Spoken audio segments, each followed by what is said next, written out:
Boa noite, pessoal, tudo bem? Eu sou Vinícius Pasqualin, sou conselheiro aqui do CRP-RS e estou presidente da Comissão de Educação. Então, a gente está deixando mais uns minutinhos, porque a gente teve mais ou menos uns 194 exatamente inscritos, né? E a gente sabe que dá um tempo, a gente perde um pouquinho, mas eu não consigo ficar em silêncio esperando um quórum, eu não consigo. Então, eu já fui me apresentando, que eu acho que é legal.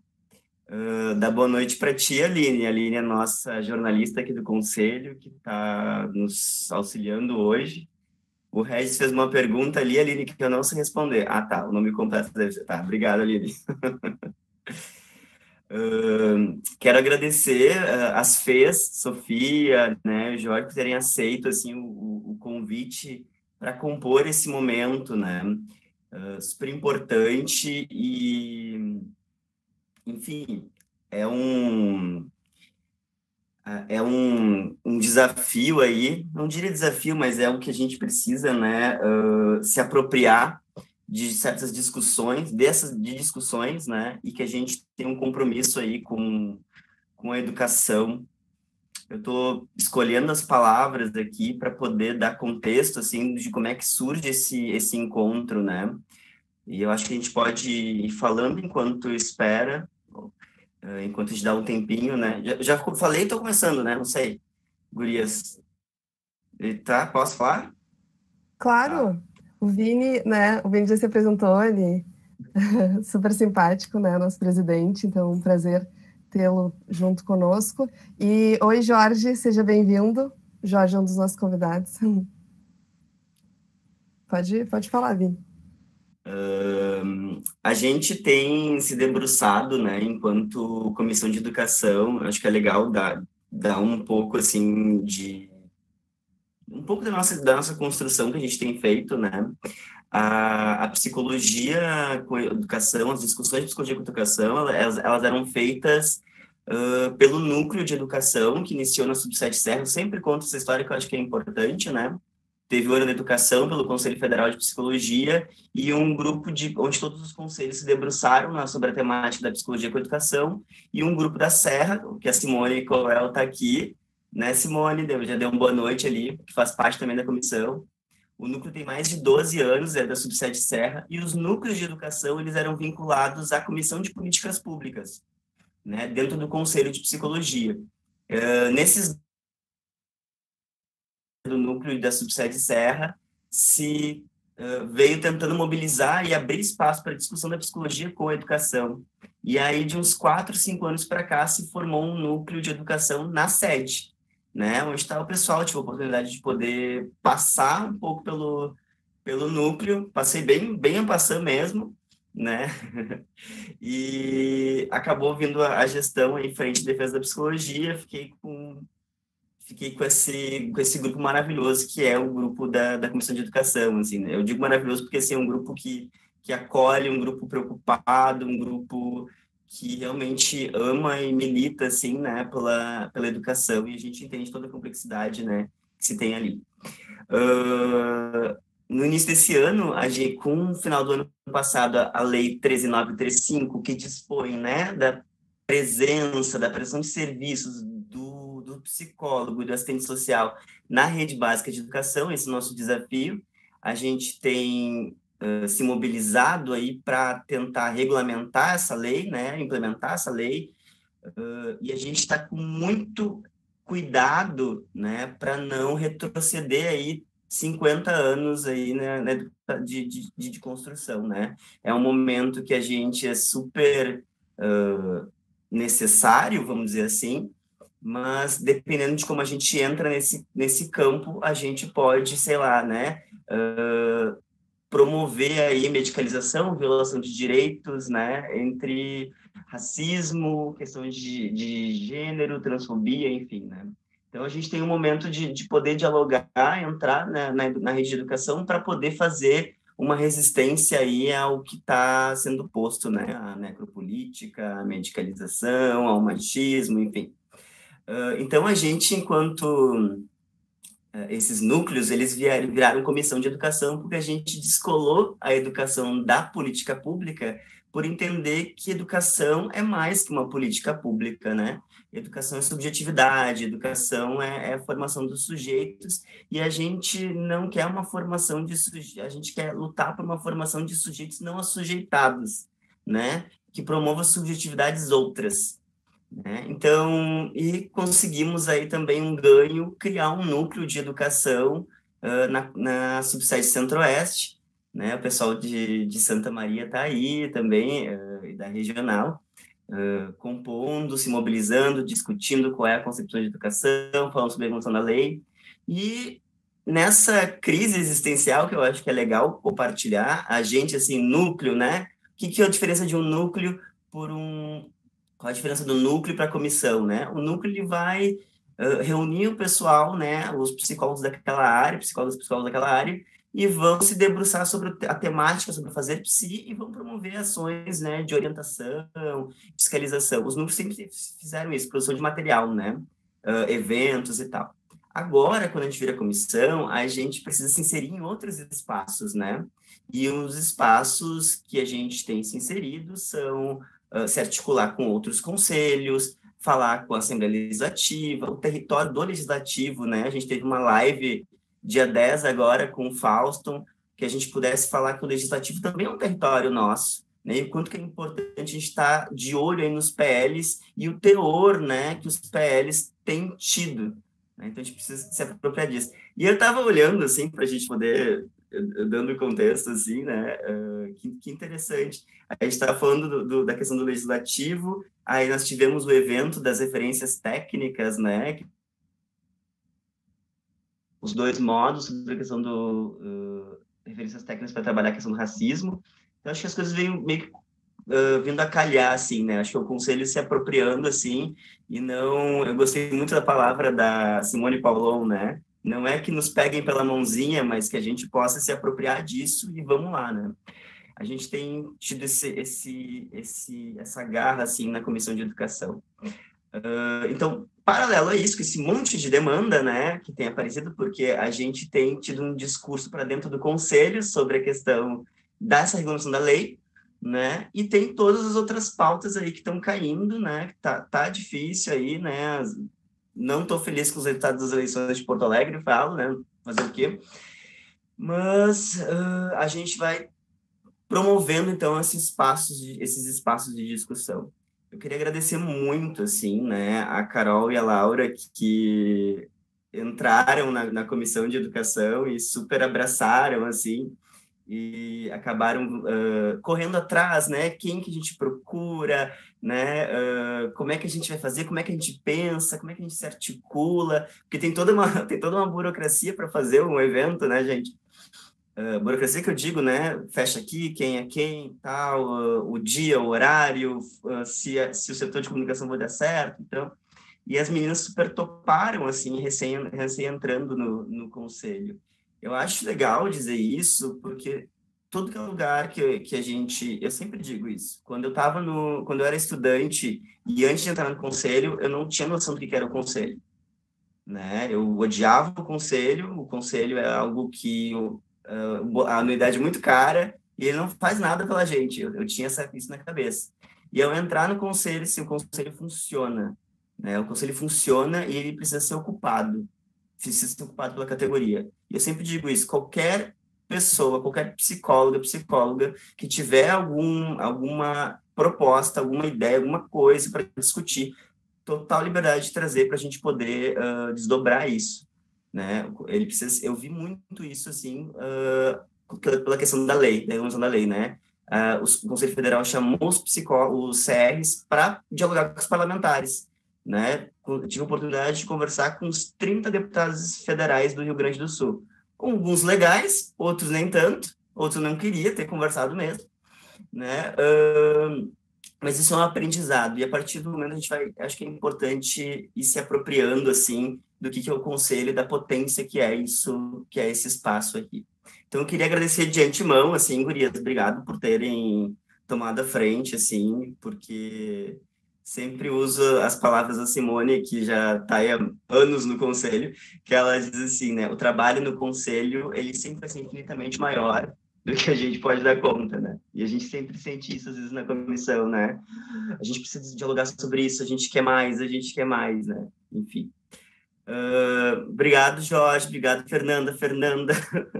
Sofia, acho que eu te conheço de algum lugar, Sofia. Obrigado por terem topado. Eu acho que a Francisca, ela também é da Comissão de Relações Raciais, e olha só como o conselho ele é pequeno, mas ele ao mesmo tempo é grande, porque são micro-universos, né? Mas que a gente se encontra, né, por aí. Então, passo a palavra para vocês, e muito feliz, assim, por essa construção. Tá bem. Obrigada, Vini, pela essa bela introdução. Eu e a Carol, a gente tinha organizado algumas falas, mas a gente vai ser bem breves também, para dar espaço, né, às nossas participantes e ao nosso participante. Mas eu só queria trazer aqui que essa é uma atividade que a gente resolveu fazer, que é uma atividade disparadora. Ela não finaliza aqui, né?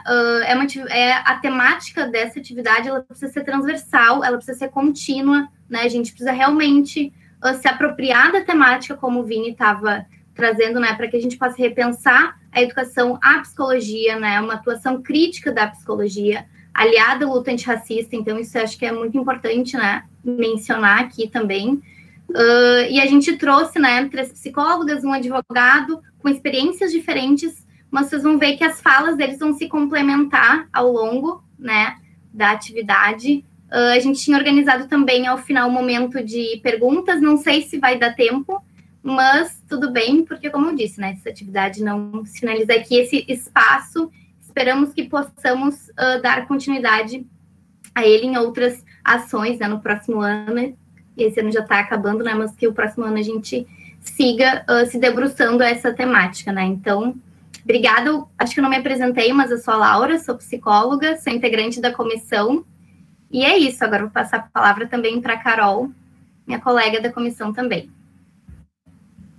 Então, gente, boa noite, né, novamente. Então, eu sou a Carol, né, psicóloga, também faço parte da comissão, né, colega da Laura.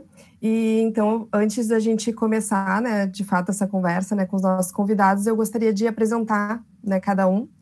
Então, vou apresentar primeiro a Fernanda Francisca, né, que vai introduzir a nossa live aqui. Então, a Fernanda Francisca, ela vai falar, né, do lugar das relações em espaços escolares, devido à experiência dela com as equipes de trabalho. Então, a Fernanda Francisca, ela é psicóloga e atualmente psicoterapeuta clínica e servidora pública de Porto Alegre. Ela também é colaboradora, como o Vini disse, né, do Núcleo de Relações Raciais do Conselho Regional de Psicologia do Rio Grande do Sul. Depois da Fernanda, teremos a fala do Jorge Terra, né? Ele vai falar sobre a legislação da educação, pensando nas práticas antirracistas. O Jorge possui doutorado em Direito e atualmente é presidente da Comissão da Verdade sobre a Escravidão Negra da OAB-RS. Também é procurador do Estado do Rio Grande do Sul e coordenador da Comissão de Direitos Humanos da PGR-RS. E aí depois, né, da fala da Fernanda e do Jorge, teremos a Sofia e a Fernanda também, né, as duas vão dividir seu espaço de fala. Então, a Sofia vai falar sobre a branquitude, né, no ensino superior, né, ela é estudante de psicologia na URGS e atualmente é estagiária de ênfase em políticas públicas no Núcleo de Abrigos Residenciais da Fundação de Proteção Especial e Extensionista na Clínica de Atendimento Psicológico da URGS. E a Fernanda Maiato, vai falar sobre as novas perspectivas da descolonização no ensino superior. A Fernanda também é estudante de psicologia da URGS e atualmente faz estágio com ênfase em políticas públicas na equipe especializada em saúde da criança e do adolescente no posto da Cruzeiro. Agora, então, né, depois de apresentar os convidados, eu passo a palavra para a Fernanda. Então, boa noite, pessoal. Sim, até estranho me chamarem de Fernanda Francisca. Aqui no Conselho todo mundo me conhece por Chica, tá? Acho que até facilita para não confundir com a Fernanda. Então, boa noite. Espero que estejam me ouvindo bem. Daqui a pouco vocês podem escutar os meus cuscos latindo, mas está tudo certo. Me avisem se eu estiver falando baixo. Então, é um prazer estar aqui com vocês nessa noite.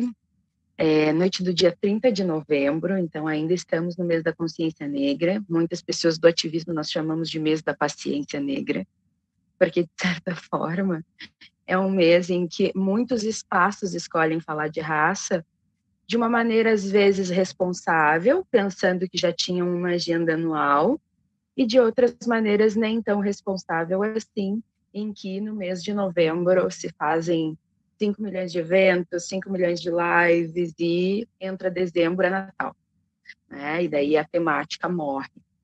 Para mim é bem importante estar aqui com vocês. Atualmente eu estou servidora da Prefeitura Municipal de Porto Alegre, eu sou da Secretaria Municipal de Educação, então eu vou falar deste lugar também enquanto psicoterapeuta clínica, né? E a minha ideia, pensando inclusive a proposta desse momento, é trazer 2 âmbitos assim que eu acho interessantes de serem pensados. Por um lado, o público, né, das escolas, e por outro lado, os trabalhadores e trabalhadoras das escolas. Então, de certa forma, eu trabalho desde 2014 com cultura de paz. E a cultura de paz é uma das áreas que vem entrando muito fortemente dentro das escolas como uma ideia de tratamento de conflito. E enquanto psicóloga, eu acabo também podendo, durante estes períodos, né, de atuação com justiça restaurativa, fazer uma compreensão desses espaços que eu ocupo. Ao mesmo tempo, faço participações pontuais em turmas de psicologia de universidades privadas aqui de Porto Alegre, tendo fala sempre pensando raça e psicologia, e aspectos, né, marcadores sociais. E, de certa forma, é difícil, assim, pensar um ponto para tratar, porque são muitos. Quando a gente pensa, eu estou partindo do lugar, e espero que todo mundo aqui, de alguma maneira, já tenha tido contato com o conceito de racismo estrutural.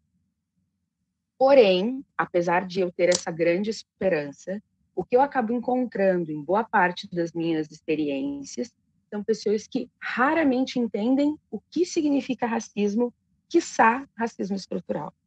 E aí a gente já parte de uma certa dificuldade. Nós vivemos ainda uma ideia de democracia racial dentro do nosso país.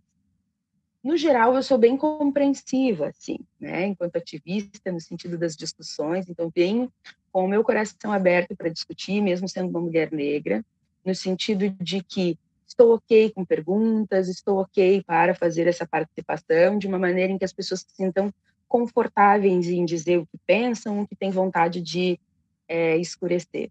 Mas, ao mesmo tempo, eu entendo que eu preciso ser dura em alguns momentos com algumas falas. Então, espero que todos sobrevivam. A minha ideia é pensar que se nós não sabemos de racismo estrutural, existe algo que pauta esse não saber. Existe uma lei de número 10.639, esta lei é de 2003, nós estamos em 2020. Esta lei, então, tem 17 anos, e até hoje nós não encontramos a valorização e nem mesmo, em muitos casos, a execução desta lei de uma maneira preocupada. E o que eu quero dizer como preocupada? E por que eu comecei falando de racismo estrutural? Porque, de certa forma, não há explicação plausível, pensando que todo o público aqui é psi, para nós não sabermos que o racismo existe e para nós não sabermos que ele atua de maneira muito global, né, nas ações das pessoas, nas ações do Estado, em geral. Então, de certa forma, se nós pensarmos em ensino público, nós precisamos ver, primeiro, onde que o ensino público procura incidir. Geralmente, se nós pensarmos principalmente na rede municipal de ensino de Porto Alegre, ela está colocada nas periferias, nas comunidades. Se nós pensarmos no ensino superior, nós já vamos ter outra realidade. Nós estamos falando muitas vezes de acesso. Pessoas negras, historicamente, não têm acesso. Se nós pensarmos o aspecto histórico de como ocorreu toda o processo de escravização de pessoas negras, a vida no Brasil inicialmente e posteriormente esta liberdade, bem entre aspas, nós vamos encontrar um grupo que historicamente não consegue estudar, não consegue ter acesso a bens materiais, não consegue ter acesso a bens mínimos, e eu digo isso enquanto saneamento, educação, saúde, para poder se desenvolver em plenitude. E é muito importante que pessoas da psicologia não se furtem ao conhecimento que nós estamos diariamente em sala de aula, nas especializações adquirindo. Nós sabemos a importância do espaço em que uma criança cresce para o seu pleno desenvolvimento, do espaço e acessos que uma criança tem no sentido de estímulos para o seu pleno desenvolvimento. E quando nós temos, né, os grupos escolares, nós vamos acabar tendo crianças com difícil acesso, pensando o que elas têm de acesso dentro das comunidades, e vamos ter professores nem sempre capacitados para dar conta não só das necessidades desta criança, como também das suas dificuldades no lidar com essas realidades. No caso, o que o Vinícius trouxe, né, no sentido dessa legislação que exige a presença da psicologia e da assistência social dentro dos espaços, também tem esse viés, de que nós tenhamos uma condição de um olhar diferenciado sobre as relações dentro de um espaço escolar. O problema, pensando racismo estrutural, é que ter psicólogos e psicólogas, assistentes sociais dentro das escolas não garante o adequado tratamento às situações de raça. Nós temos uma característica pública social de não valorarmos o sofrimento psíquico gerado pelo racismo.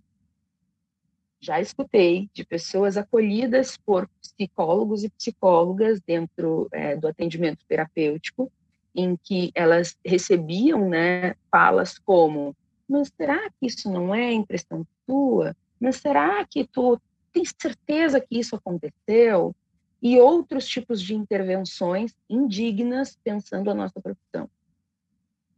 E aí nós vamos encontrar essas crianças que crescem com déficits dos mais diversos e não tem a ver apenas com questões sociais ou socioeconômicas. Ser uma criança negra, por exemplo, numa rede lasalista ou marista aqui de Porto Alegre, também é uma questão. Os pais crescem nas suas profissões, têm maior acesso financeiro, inserem os seus filhos na rede particular, né, na rede privada de escolas, e ainda assim essas crianças, além de serem as únicas em muitas turmas, e vocês vão encontrar isso também no ensino superior, ainda há uma inadequação dos profissionais da educação para lidar com isso. E sendo estrutural, não tem a ver só com o professor, nós não podemos cobrar apenas dos professores, nós temos que cobrar de todos e todas. E pensando os profissionais da psicologia, que fazem parte desses espaços de formação dentro das academias, que fazem parte dos espaços de formação, quando vão fazer as suas participações através de palestras, através de assessoria, nós seguimos com um silenciamento a respeito da temática. Hoje nós estamos aqui juntos para falar sobre psicologia, educação e racismo, mas em muitos espaços não há uma autorização, e uma autorização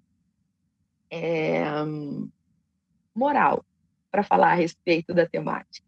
Há uma negação do que acontece em relação à raça, uma tentativa de apaziguamento dos humores quando se trata de raça, uma aceitação de apelidos indignos, de tratamentos indignos, professores e professoras com tratamento diferenciado, equipes, né, de trabalho com tratamento diferenciado a crianças negras. E um outro aspecto interessante de ser abordado é a presença de pessoas negras enquanto trabalhadoras da educação. Eu, enquanto psicóloga servidora, eu atendo servidores e servidoras também na prefeitura. E nesse momento nós estamos com uma contingência, né, pensando a pandemia, de atender clinicamente num formato de psicoterapia breve. E o que se encontra em muitos momentos de pano de fundo para muitas situações tensas são questões raciais.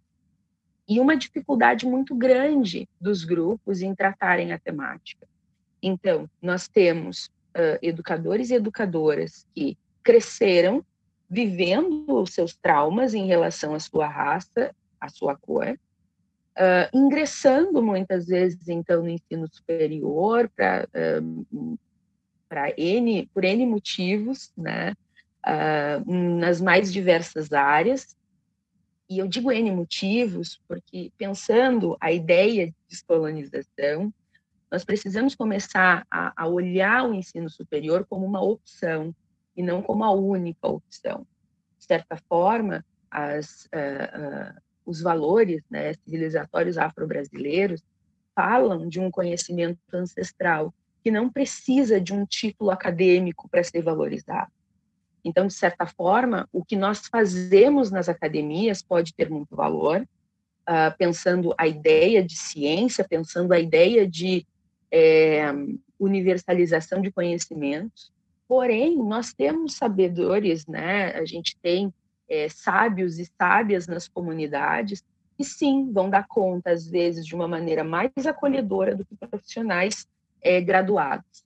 Então, é importante entender que quem entra, né, para a academia e segue na academia e sobrevive à academia, pensando as violências de raça e classe, tem os seus motivos para isso. E não precisa necessariamente ser os motivos hegemônicos, né, que falam de aspectos financeiros. É muito comum ouvir, né, pessoas negras fazendo os seus materiais de conclusão, as suas produções, pensando as comunidades de onde vieram e a qualificação dos serviços das pessoas que vão trabalhar com essas comunidades. Então, existe um senso comunitário, um senso cooperativista, comunitarista, que também faz parte de uma ideia negra de vivência.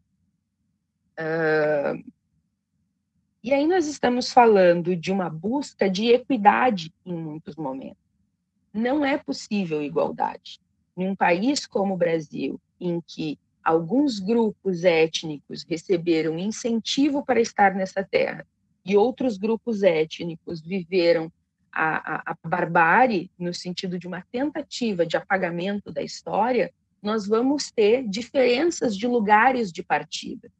E a partir disso, então, nós vamos ter profissionais da psicologia que vão partir de lugares diferentes, ideias diferentes e privilégio. E um complicado da nossa profissão, pensando o privilégio, é que o privilégio traz uma dificuldade de visão. Nós vamos ter pessoas que não enxergam. É muito comum a fala nas minhas participações em que as pessoas dizem: eu não sabia que isso acontecia, eu nunca havia me dado conta a esse respeito. E é muito grave essa fala. Apesar de ela ser compreensível e acolhível, criar essa palavra, ela é grave. Nós trabalhamos, muitas vezes, com inteligências múltiplas, nós trabalhamos com aspectos da nossa população que falam de um número muito específico de pessoas. Mas a população negra, que perfaz entre 54% e 56% da população do país, nós não temos estudo suficiente. Então, muitas vezes, nós vamos entender, por exemplo, mais sobre as altas inteligências, que têm uma prevalência na população mínima, do que a respeito de cultura afro-brasileira e africana, que seria muito importante, pensando a nossa condição de acolher pessoas adequadamente. E aí nós, entrando nas universidades privadas, nós vamos ter turmas em que é possível contar nos dedos, né, das mãos quantos alunos negros ou negras. E, ao mesmo tempo, nós não vamos ter quase professores negros e negras presentes. E pensando também as relações dentro dos espaços escolares de ensino fundamental e ensino médio, nós vamos ter professores e professoras que muitas vezes, né, entram no ensino público por questões de carreira, e ok, né, cada pessoa tem as suas buscas. A questão é que existem exigências do fazer da educação que nem sempre estão muito nítidas para as pessoas. E dependendo, como nós estamos falando de privilégio, estudar, chegar ao ensino superior, poder se dedicar a um concurso, muitas vezes, fala de privilégio. Se tu não tem que trabalhar 40 horas semanais para pagar a faculdade, dar conta de algumas coisas. E é muito importante, gente, que entendam que tudo que eu falo enquanto dados pensando maioria. Não quer dizer que nós não vamos ter casos fortuitos, assim, ou situações, não fortuitos nem seria esse caso, mas assim, nós não vamos ter exceções, vão existir exceções. Muitos e muitas aqui presentes podem dizer, mas a minha situação não é essa, e está tudo certo. A questão é que nós estamos falando de maioria, de prevalência, e para isso existem centenas de pesquisas no país. Então, a minha fala é de alguém que vive o dia a dia das escolas. Existem questões muito tensas, porque pessoas negras estão trabalhando nas redes públicas, pessoas negras têm uma outra relação, muitas vezes, com as comunidades, inclusive por serem advindas das comunidades. E existe, dentro da ideia de racismo estrutural, uma dificuldade de lidar com outros saberes não brancos, não pasteurizados, eu diria. Existem outras formas de dar aula, existem outras formas de aprendizado que não envolvem necessariamente os meios eletrônicos. Professores e professoras que vão ter experiências de vida, mas nem sempre vão ser um as, né, nos sistemas informatizados, e que muitas vezes não vão ser escutados dentro dos espaços escolares e vão denunciar as situações de racismo. E muitas vezes nós vamos ter equipes despreparadas para tratar da temática. Então, um encontro como esse de hoje é um encontro necessário, transversalizado, de certa forma. Qualquer temática que nós formos tratar, que fale de educação, precisa ter um viés de raça incorporado. Nós vamos falar, né, de educação infantil, que diferenças existem na educação infantil, pensando o ingresso de crianças negras, ou as relações raciais, como elas vão ser tratadas dentro de um espaço escolar infantil, como que são os livrinhos, a velha história do lápis cor de pele. A gente tem 1000 situações acontecendo diariamente, inclusive o racismo incorporado nas crianças e nos educadores. Eu já vi crianças chamando os coleguinhas, né, de cabelo isso ou cabelo aquilo, e já vi professores falando com alunos, uma professora falando com um aluno de ensino fundamental e chamando ele de macaco. E isso acontecendo em sala de aula, em frente aos colegas. Então, assim, às vezes nós entendemos como casos isolados as situações de raça, mas é estrutural em um número tão grande dentro dos espaços escolares que quanto mais profissionais se especializarem, entenderem a respeito da temática, nós temos as referências técnicas, né, que o Vinícius trouxe, nós vemos enquanto conselho também procurando trazer a discussão para que as pessoas se sintam à vontade para se especializar, não seria bem essa palavra, mas assim, se aprofundar na temática, e a gente ainda tem uma profissão bastante refratária à temática.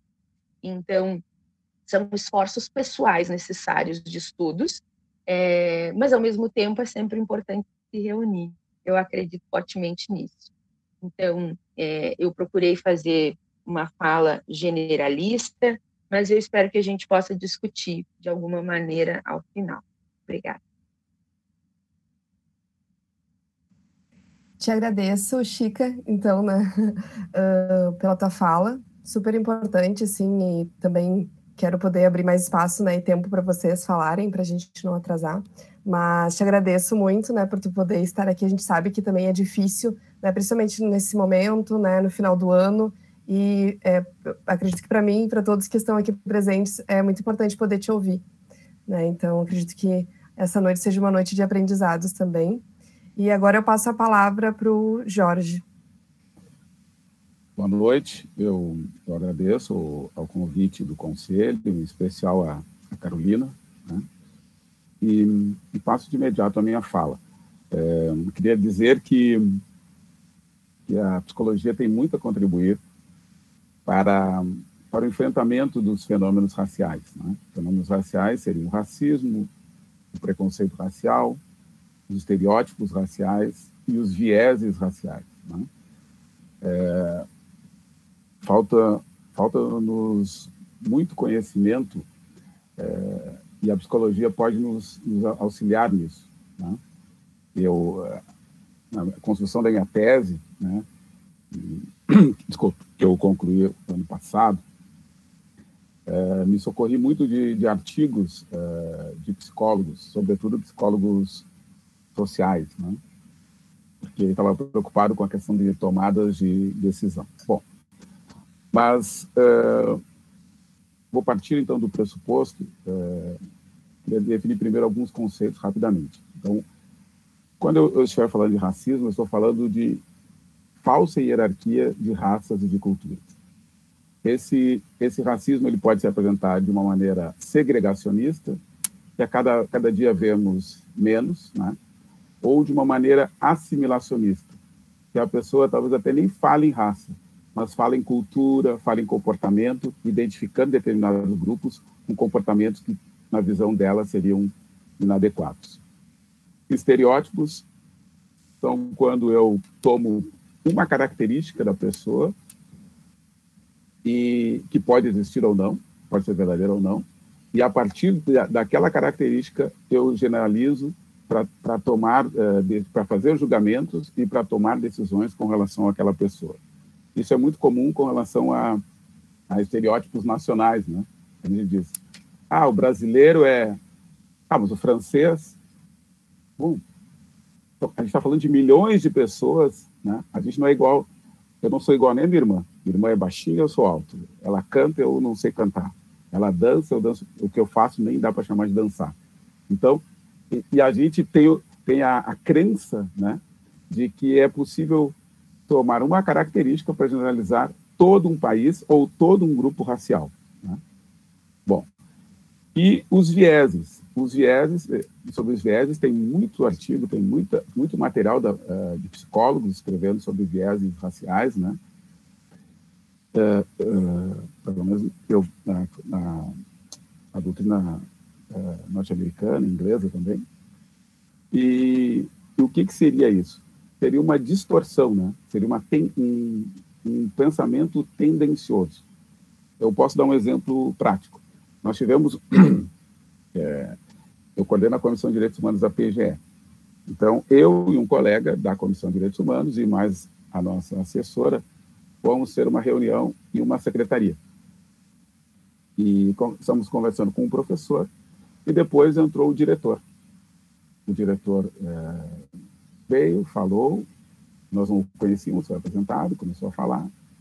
Bom, acabada a reunião, eu tinha outra reunião e saí. E depois encontrei a secretária e perguntei o que o meu colega tinha achado. Meu colega, que é da Comissão de Direitos Humanos, o que ele tinha achado da reunião. Ela disse, ele falou bem assim, olha, o diretor, como todo gay, é organizado, Aí eu e ela ficamos nos olhando assim, e dizendo, mas a gente não foi lá para examinar a sexualidade dele, nem para saber a sexualidade dele, né? Ou seja, isso é um viés, né? A pessoa tem uma distorção de tudo que tinha para discutir. O que chamou a atenção dele foi essa questão da sexualidade do diretor. Por isso foi a primeira coisa que ele falou, e não do assunto que a gente foi lá para tratar. Bom, e é isso que acontece com a população negra, né? Ela sofre vieses raciais ligados à hostilidade, à hipersexualidade, a baixo padrão moral, baixa capacidade intelectual. Ela tem sempre que superar isso, né? Bom, mas da onde é que vem isso? Bom, no século XII, a maior riqueza que havia no mundo era o açúcar. E esse açúcar era comercializado no Mediterrâneo. No Mediterrâneo, atravessava o Mediterrâneo e ia para a Europa. A partir do século XV, com o mesmo dinheiro, porque eram das cidades e estados ali de Gênova que financiavam esse comércio açucareiro, Espanha e Portugal começaram nas Américas também a produzir açúcar. eles tinham novas técnicas, eles tinham grandes áreas de plantação, mas eles tinham uma coisa que diferenciava daquela produção que circulava pelo mar Mediterrâneo. Eles tinham a escravização comercial. Por isso que em 2 séculos eles passaram a ter o monopólio do açúcar. E como é que começou isso? Começou com a quase aniquilação dos povos originários, a escravização dos indígenas por cerca de 40 anos, depois o transporte transatlântico de escravos e depois a escravização desses africanos e seus descendentes. Por isso, a sociedade que nós conhecemos como sendo a brasileira, ela já começa assim, com uma hierarquização de raças e de culturas e exploração econômica dasquelas que não são de origem europeia. Por isso, aí está a raiz do racismo estrutural. A gente poderia ainda avançar mais ainda nessa análise histórica, né? Que depois que começou a haver o ciclo do ouro, né, a escravização mais forte passou para outros pontos, e não mais lá para a zona da mata nordestina, passou mais para o sudeste, e também começou a ter outras atividades reunidas, como a pecuária, alguns serviços, também ligados à escravização. Bom, mas o que tem a ver isso com algo que ficou lá para trás, que já faz 132 anos que acabou? Quando as pessoas dizem que faz muito tempo, eu digo, em que ano nasceu sua avó? A minha avó nasceu em 1910. O meu avô, em 1906. Portanto, 132 anos não é muito na vida de uma família, que dirá de uma nação. Agora, 350 anos na vida de um povo é muita coisa. Tá? Imagine uma pessoa que tem 52 anos, fumou dos 15 aos 50 e está 2 anos sem fumar. Ela tem sequelas, né? Ela não consegue subir escadaria, ela não consegue correr, não consegue jogar bola. Essa pessoa é o Brasil. Ele tem sequelas de um longo período de escravização. Né? Bom, mas como é que isso vai perdurando na nossa vida diária? Por meio da nossa... Aí um conceito de vocês, não meu, né? Que é da produção de subjetividade. Né? Como eu me enxergo na sociedade, como eu me insiro na sociedade, né? Quais são o que eu estou vendo na sociedade quando eu já ainda em tenra idade, o que eu vejo, né? Eu vejo quem manda, quem não manda, quem é bonito, ou melhor, quem é considerado bonito, quem é considerado feio, quem tem poder, quem não tem poder. Além disso, nós temos a comunicação, temos a linguagem, que reforça essas coisas diuturnamente. Né? A comunicação, por exemplo, quando eu quero mostrar que um curso é bem barato, mas bem barato, esse que a gente encontra na parte de trás de um ônibus, quem é a pessoa que eu boto ali para representar que o produto é bem barato? Né? Bom, então, nós temos uma produção de subjetividade que nos leva a manter esses estereótipos. Eu vou chamar de fenômenos raciais para facilitar. Nós temos uma comunicação, uma linguagem, mas no Brasil nós acreditamos que a lei vai resolver, a coerção vai resolver. Né? Nós acreditamos que a coerção, que é dizer o que tem que ser feito ou dizer o que é proibido ser feito, que isso vai resolver. O fato é que a lei não é garantia de nada. A lei é uma mera previsão, assim como o contrato. O fato de eu contratar um engenheiro para ele construir a minha casa não é garantia de que ele vai fazer. Ele pode não fazer. O contrato, ele só vai fazer com que eu saiba o que vai acontecer ao não ter o cumprimento. A lei, a mesma coisa. Porque o que nós temos é uma população que tem direitos, mas não tem força política para vê-los implementados. Na educação, que é o que nos traz aqui, nós temos a disposição do artigo 26A da LDBEM, né, da Lei de Diretriz e Base da Educação Nacional, que a sua versão originária é de 2003, portanto, 17 anos. Retornem no tempo. Imaginem aquela criança que estava na então primeira série, que agora se chama primeiro ano, e vejo que aquela criança que estava na primeira série, agora ela já pode estar iniciando o mestrado. Né? Mas a gente tem muita facilidade de assumir compromissos. Por isso que a gente, em 2008, ainda alterou para dizer que a gente também ia ensinar a história e a cultura indígena. Assim como a gente assinou vários pactos, o Brasil assinou uma convenção contra a eliminação de todas as formas de discriminação racial, de preconceito e discriminação racial, em 1965. O ministro das Relações Exteriores do Brasil foi na Assembleia Geral e disse: o Brasil tem orgulho de ser a primeira nação a assinar essa convenção, a ser signatário dessa convenção. Mas nós não precisamos dela, porque no Brasil todas as raças vivem em harmonia e poderia servir de exemplo. Poderia se dizer, não, mas é um governo militar que está iniciando, quer mostrar coesão nacional. Não. O Brasil ficou de 1965 a 1995 apresentando relatórios dizendo que não existia desigualdade racial no Brasil. Uma coisa que é pouco falada, fala-se muito em democracia racial, mas não se fala que o Brasil teve um período, não se fala pouco, que o Brasil teve um período de muita influência da eugenia.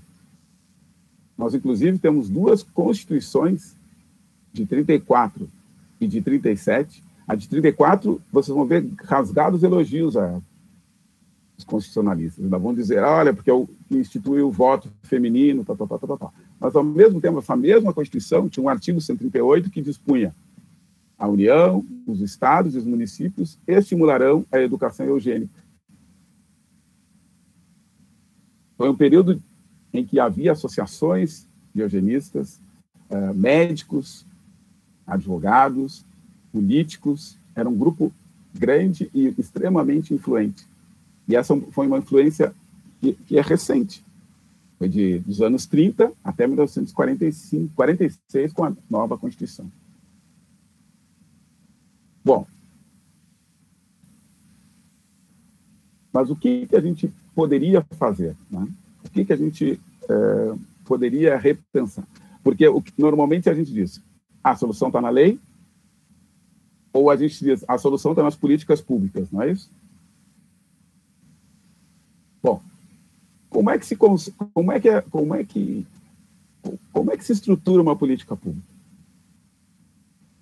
Ela tem dois momentos: de concepção ou formulação, ou de implementação. No de concepção, tem formulação, vou chamar só de concepção. No de concepção de uma política pública, ela tem duas fases: de identificação do problema e de definição da agenda política. Identificação do problema, o que é? Aliás, política pública é um encaminhamento de solução de um determinado problema. E aí, então, a primeira coisa que tem que fazer é identificar que existe um problema. Bom, morte de jovens negros é um problema?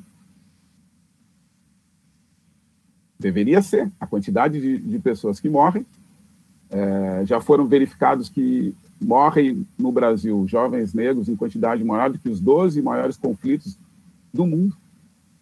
Isso deveria ser um problema. Mas isso não entra na agenda política.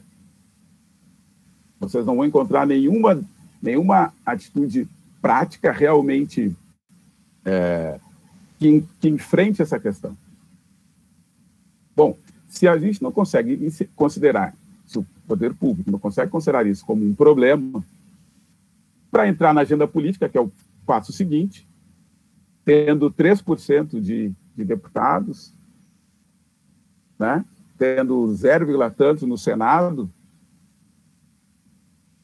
tendo secretariados estaduais, municipais, que não tem nenhuma pessoa negra, que força política que se pode ter para levar adiante temáticas como essa? Portanto, também é um mito, né, dizer que a solução está na educação. Bom, mas a educação não cumpre a LDB. Não, a solução está na lei. Bom, mas a lei é descumprida por 17 anos e nada acontece. O Ministério Público não cobra, a Defensoria não cobra, a OAB não cobra, né? Nem o CPERS cobra, né? Nem a Tempa cobra, nem os pais cobram, né? Bom, só existe, na Constituição brasileira, só existe um direito absoluto. Um. Está no artigo 227. Eu até copiei ele aqui. É dever da família, da sociedade, do Estado, assegurar à criança, ao adolescente e ao jovem, com absoluta prioridade, o direito à vida, à saúde, à alimentação, à educação, ao lazer, à profissionalização, à cultura, à dignidade, ao respeito, à liberdade e à convivência familiar e comunitária, além de colocá-los a salvo de toda forma de negligência, discriminação, exploração, violência, crueldade e opressão. Portanto, os senhores, eu, todos nós somos responsáveis pelo enfrentamento do racismo. E é bom que se diga, porque eu já vi coordenadores de gestores de educação responsabilizando os professores, dizendo, olha, a gente não implementou porque tem uma resistência muito grande dos professores. Se os professores tivessem essa força política, eles estariam em situação bem melhor do que estão. Outra coisa, ali quando está se dizendo que vou até ler aqui de novo.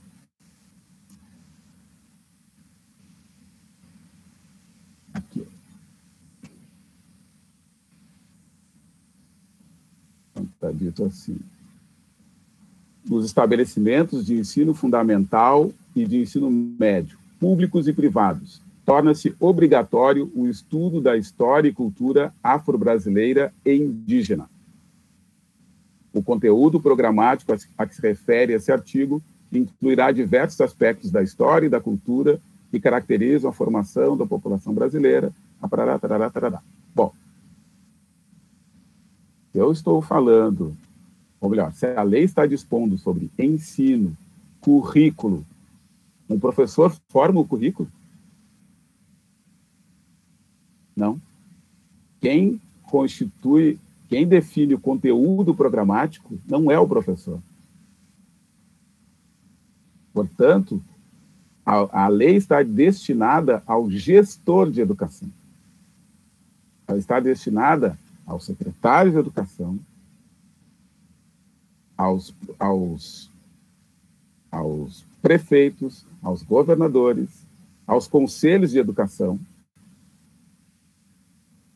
Mas eles, além de não fazer, eles apontam para um outro que não tem como se defender. Nós estamos falhando, eu faço parte de um grupo que se chama GT26A, que tem capacitado auditores para fiscalizar. O Tribunal de Contas do Estado, do Rio Grande do Sul, é o único órgão público do Brasil que fiscaliza a implementação do artigo 26A. Nós já, de maneira virtual, já chegamos a todos os municípios, 497. Né? E sendo que 10 não responderam dos 497, mas isso já foi uma resposta, porque eles não tinham o que dizer. Se vocês perguntarem, os municípios vão dizer, estão cumprindo? Sim. Mas aí, quando tu começa a fazer outras perguntas, né, tu vai verificar que eles não estão cumprindo. Pior, eles nem sabem o que é cumprir. Algumas pessoas imaginam que, pontualmente, eu dar uma aula sobre capoeira é cumprir o que está disposto na LDB. Alguns dizem que dar uma aula sobre orixás algumas pessoas entendem que falar sobre a estética negra é cumprir a lei. Mas não é isso. Essas iniciativas têm o seu valor, sobretudo na questão da autoestima, porque a autoestima também melhora a relação com a educação formal e mantém o aluno na escola. Pode melhorar o seu desempenho, mas isso não é cumprir o artigo 26A da Lei de Diretrizes e Bases da Educação Nacional. Cumprir é mudar a documentação escolar. É o plano político-pedagógico, é o plano de ensino, é o plano de aula, é capacitar professores e verificar se os planos estão sendo cumpridos. Eu queria voltar um pouquinho na política pública. Tu me avisa quando estiver acabando meu tempo, Carolina, por favor, se já não acabou. Tá? Porque eu também quero ouvir a próxima pessoa. Só para dizer o seguinte, a gente fala muito em política pública, né? Política pública, ela precisa de o Ax Rústica, vai estar fera essa. Existem duas necessidades, digamos assim, para que uma política pública se desenvolva. É a intersetorialidade, né? E a intergovernabilidade. Ou seja, tem que ter União, estados e municípios. Dos 5.570 municípios brasileiros, quantos municípios vocês imaginam que aderiram ao CEPIR, ao SINAPIR, desculpa, ao Sistema Nacional de Promoção de Igualdade Racial? Em torno de 1%.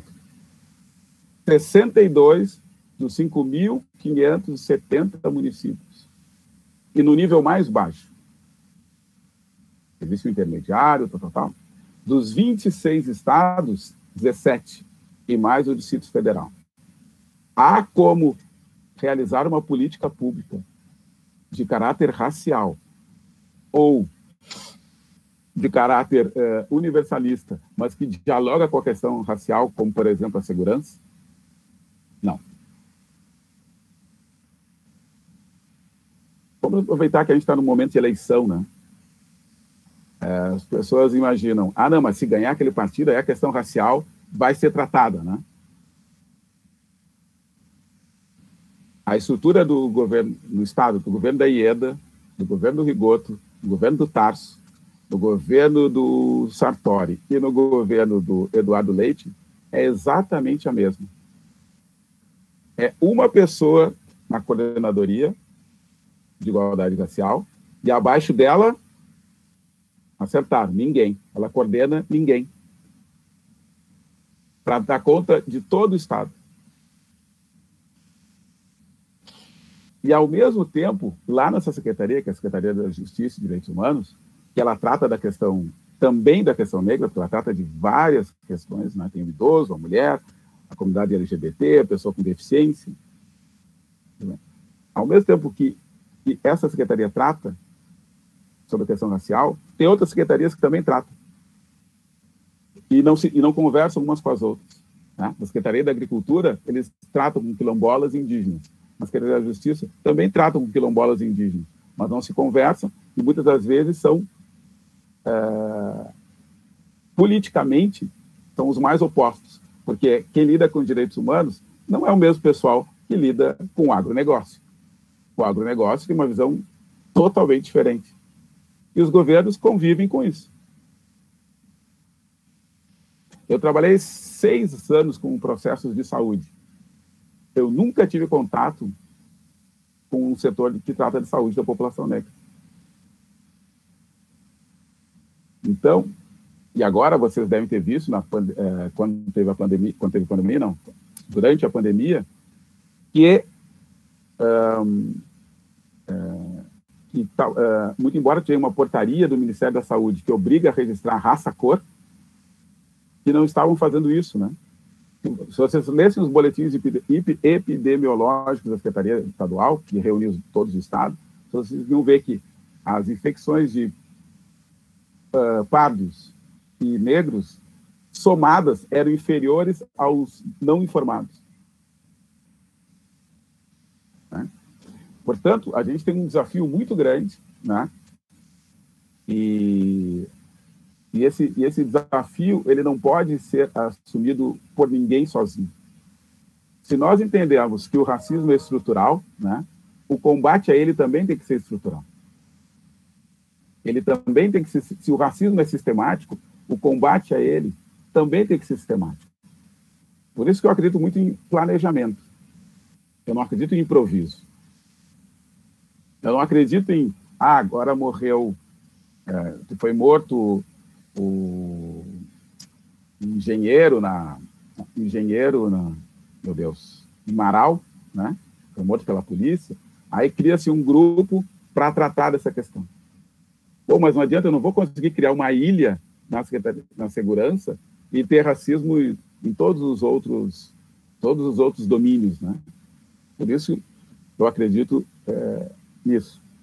E acredito que a psicologia, e aprendi isso durante a minha pesquisa, a psicologia tem muita contribuição a dar.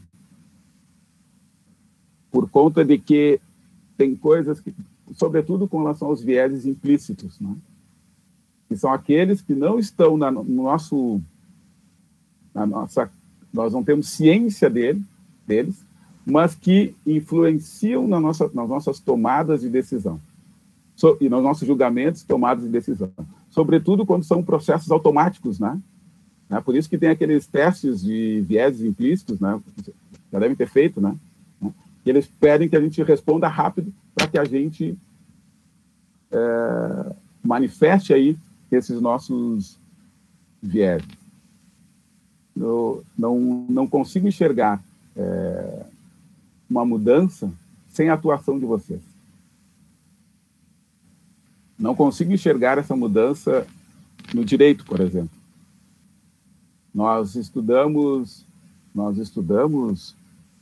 as constituições sem lê-las, né? No direito, a gente não lê a Constituição. Eu fui ler a Constituição agora. Eu assumi o desafio de ler todos os artigos de todas as Constituições. Mas eu nunca tinha feito isso. Já tendo feito mestrado. Nunca fiz. A gente lê os livros de direito constitucional. Só que os livros de direito constitucional são pessoas que não tiveram o artigo 26A quando eram, né? Então, tem um livro, por exemplo, já estou finalizando, tá? Não sei, já mandou mensagem para eu parar de falar? É só tu falar, só tu fazer o sinal e eu paro. Tá. Jorge, então, não quis te interromper, porque está sendo muito bom te ouvir, assim, mas a gente está com um tempo um pouquinho apertado, assim. Tranquilo. Tá, só vou fazer uma coisinha. Aí, é o comentário do livro de 88, né? Constituição de 88. Aí tem um doutrinador que é muito lido e disse, ele e outros escreveram assim, racismo é conflito de duas raças. No Brasil, a maior parte das pessoas são mestiças. Por isso, elas funcionam como se fosse um amortecedor entre as raças. Nesse sentido, racismo não é algo sério no Brasil. E esse livro é um livro extremamente lido. Né? As nossas constituições, elas são escritas por um homem do passado. O homem que traça as verdades da família, né? da história da sua família, lá do passado. Por isso ele traz com ele, como diz o Ponte de Miranda, um edifício de preconceitos. O que nós temos que atacar é esse edifício.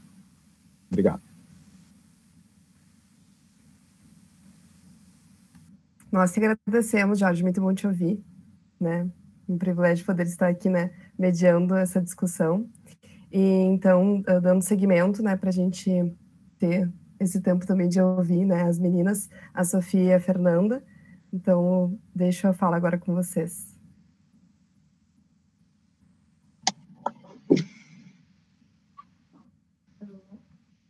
Se eu falar muito baixo, me avisem, porque eu já falo baixo e o meu notebook nem sempre ajuda. Te escuto mas, bem, enfim. Tá escutando bem? Tá, que bom. Eu e a Sofia, a gente vai falar juntas, né? E apesar de alguns títulos que foram colocados, a gente foi elaborando a nossa fala muito a partir da nossa experiência enquanto graduandas, né, de psicologia na URGS. Então, a gente só queria somar duas coisinhas, que agora eu também estou fazendo parte de uma pesquisa da UFPEL, que é sobre necropolítica e população negra, e também de um coletivo chamado Psicopreta, que é de estudantes negros e negras da psicologia da URGS. Sim. Então, acho que a nossa intenção de trazer um pouco essa apresentação, né, dos espaços, que eu acho que vocês já nos apresentaram, e essa construção conjunta mesmo, é pensando que os estágios, as disciplinas, os grupos de estudo, de pesquisa, de dentro e fora, né, da universidade, foram contribuindo para as reflexões que a gente se propõe a trazer hoje, assim. Experiências diferentes, né, mas que eu acho que conversam nesse sentido de pensar relações raciais, de pensar branquitude, de pensar racismo, as experiências na faculdade, e também acho que um pouco de pensar que não necessariamente esses espaços em que a gente estava inserida, não todos, pelo menos, assim, traziam o debate de relações raciais articulado ao fazer, mas que justamente também, por às vezes apresentar um excesso de branquitude ou um excesso de desigualdade racial, que também isso se fez como uma questão durante a nossa trajetória, né? Então, acho que também permeando um pouco isso, espaços em que essa discussão já estava colocada, espaços em que não, que tudo isso foi dizendo, né, de algo que é o racismo também que vocês falaram, racismo estrutural. Então, a gente parte desse lugar da Universidade Federal e a gente faz questão de falar assim logo de início, porque tanto pensando na política de cotas, que aumentam o ingresso de estudantes negros, indígenas e atualmente de pessoas com deficiência na Universidade Federal e cria essa possibilidade de pessoas brancas, né, de um outro lugar social, de outra posição, né, de acesso às instituições, encontre pessoas negras, que também numa outra condição de acesso, muito mais desigual.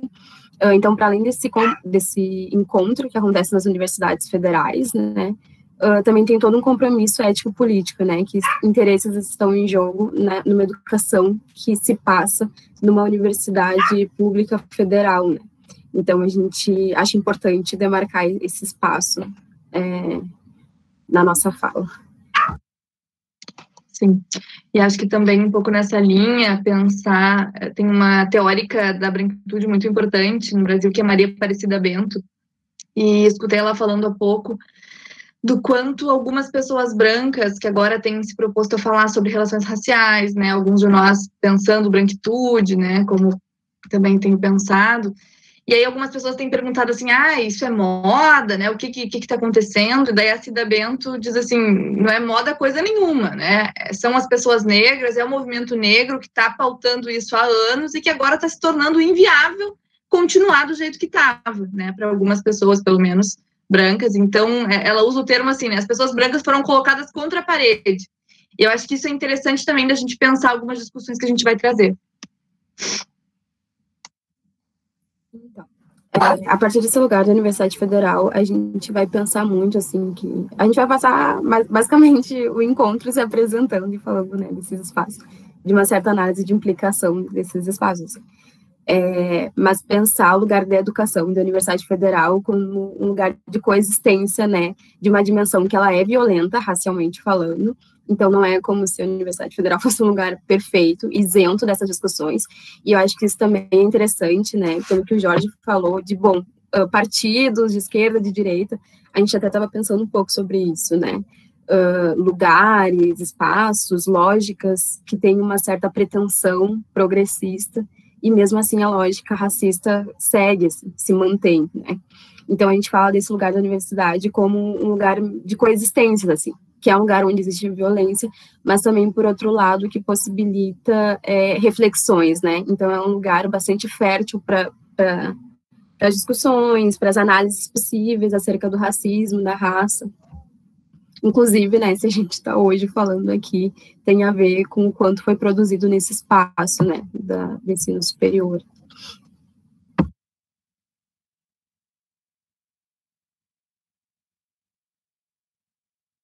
E aí, a gente vai colocar um pouco, vamos nos questionar e também, talvez, questionar vocês, qual que é o lugar da experiência nesse modelo ocidental de educação, né, de produção de conhecimento que a gente tem. Porque, ao mesmo tempo que existe um lugar de muito desvalor da experiência de alguns grupos raciais, por exemplo, negros e indígenas, Para contribuir, né, falando da sua própria experiência, a gente vivencia 5 ou mais anos de graduação estudando e ouvindo experiências da branquitude, né? Porque tudo que se faz numa graduação inteira, independente de quantos anos sejam, não é nada mais do que ouvir sobre a experiência da branquitude pelo mundo e desse modelo ocidental, né? Então, a gente vai se questionar um pouco também o lugar da experiência perante esse modelo perante a educação, né? E esse modelo ocidental. E aqui a gente pode usar como sinônimo para essa discussão colonial. Sim. E aí, partindo um pouco dessas reflexões, também a gente pensou a partir dessas coexistências, né, tanto da violência quanto das produções de potência que coexistem nesse espaço, a gente pensou em iniciar um pouco pela via de pensar algumas das violências a partir de alguns mecanismos de análise, digamos assim, né? Um primeiro seria o Pacto Narcísico da Branquitude, que é um conceito da Maria Aparecida Bento, que seria, então, uma das formas de manutenção do racismo no contexto da graduação em psicologia, né? Mesmo na federal, justamente isso que a gente está pensando. E aí eu acho que também talvez a gente poderia pensar em outros espaços da educação, né? Cada um que está inserido nos seus espaços, talvez pensar sobre também o quando isso se aplica. Talvez, né, para iniciar essa discussão do Pacto Narcísico da Branquitude, seja interessante falar um pouco sobre a branquitude em si, muito rapidamente, assim, mas a partir dos estudos críticos de branquitude, né, que no Brasil a Maria Aparecida Bento, Lourenço Cardoso, a Lia Schuckmann. Então, assim, fazendo um certo compilado, né, desses teóricos, a branquitude é entendido como um lugar de vantagem estrutural numa sociedade que é estruturada pelo racismo, como é o caso do Brasil. O Pacto Narcísico da Branquitude, então, foi um conceito que foi cunhado pela Cida Bento no seu trabalho junto aos sindicatos.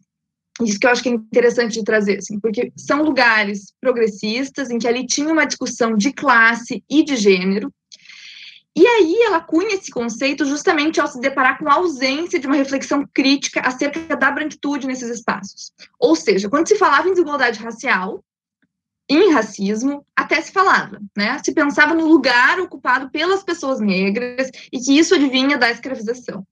Porém, era como se nós, né, pessoas brancas, não tivéssemos nada a ver com essa história e com essa perpetuação. Então, ela começa a trazer essa reflexão a partir da ideia do Pacto Narcísico da Branquitude, que, conceitualmente, se refere à preocupação em preservar, isentar e proteger os interesses do grupo branco, juntamente com a culpabilização e desvalorização das pessoas negras e uma indiferença em relação à violação dos seus direitos.